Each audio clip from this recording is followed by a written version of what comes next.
So today I'm going to share with you a secret system I devised for myself to figure it out if a design is a good design or not. So it is a kind of a secret checklist which can tell you where are the issues in any design. So what happened is when I joined Microsoft, in first few meetings, I have realized I'm not the smartest guy in the room. And the people there, they are so scary smart that I started wondering how I can survive in middle of all these guys. They were so sharp and fast. You talk about any design and they can quickly go through 360 around the design and poke hole into it. They can quickly see where are the flaws and what will work, what will not work. As I am not that smart and I was not that fast too, so I have to figure it out. What makes these people so smart and why they can figure it out these things so quickly? Of course, they are gifted, smart, from good colleges, having good experience also. But one thing I realize is they all have a checklist in their mind unconsciously because of their experience, or you can say because of their smart. And you talk to them about any design and they quickly, unconsciously maybe run through that checklist and figure it out where are the issues. So I said, okay, I'm going to have my own checklist. So I created my own checklist and I called it E is equal to com plus. So what is this checklist about? It's a mnemonics for a couple of attributes in any design. So let's start with E. E is about extensibility. So whenever you are talking about any design, the first thing you have to notice is how extensible you are building the system. So today you may have 1 million customer.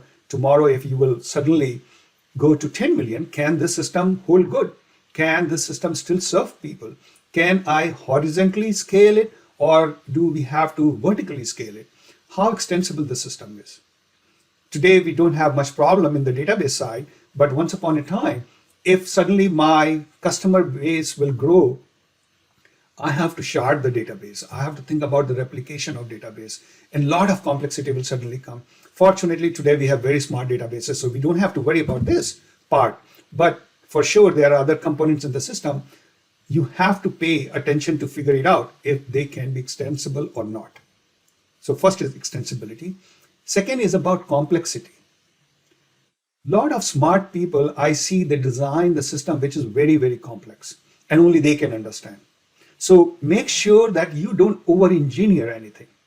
Because even if you take the simplest system in the world, and by the time you deploy it with geo-distribution, with millions of users coming in, system will become very complex. So make sure that to start with, at least start with not very complex system. Start with a simple system because ultimately it's going to be complex anyway. So second is C is for complexity. And O is about operations. How operation is going to deal with this design which you are designing. Because often it happens, we throw all the shiny and new things together and we don't think about the implication of all these different components, how they will behave in operations.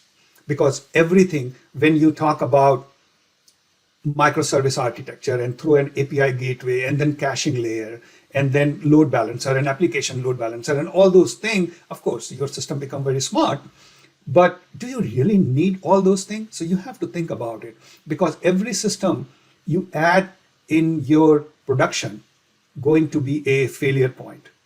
So always think from operations point of view, how easy the system can be maintained in operations. Okay. M is about maintainability, maintenance. Often I seen code by this crazy smart, PhD in math guy who wrote this code which only he can understand. So be careful of those kind of complexity and smart code. You should not have those smart design things in your system because what if this guy will leave tomorrow? You have to find out another crazy PhD in math guy to maintain this code. So maintainability is very important thing. So whenever you're looking at the design, you should always think how I'm going to maintain this thing. And then P is for performance. Of course, performance has to be forefront in your design. You know what is your SLA is. And whenever people are showing, you can quickly look at it and ask them, is there going to be any caching layer or every time you're going to database because then the performance will be affected. and how this caching layer will be kept in sync and things like that. So you have to pay attention on the performance also.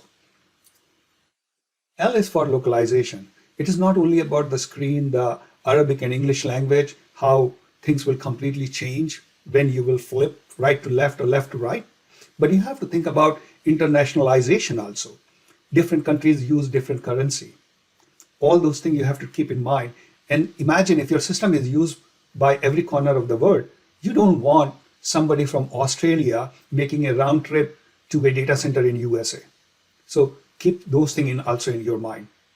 So L is for localization. So U is for UI and UX. You have to put yourself in the shoes of the customer and see how the UI will look. And look at the usability. That's one of the very important things. Next thing is S. S is for security.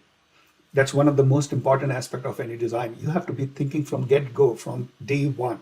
So of course, as I said, this is a mnemonic. This is my secret checklist. So S is in the end does not mean that you think about security in last, but you should think about security in the beginning.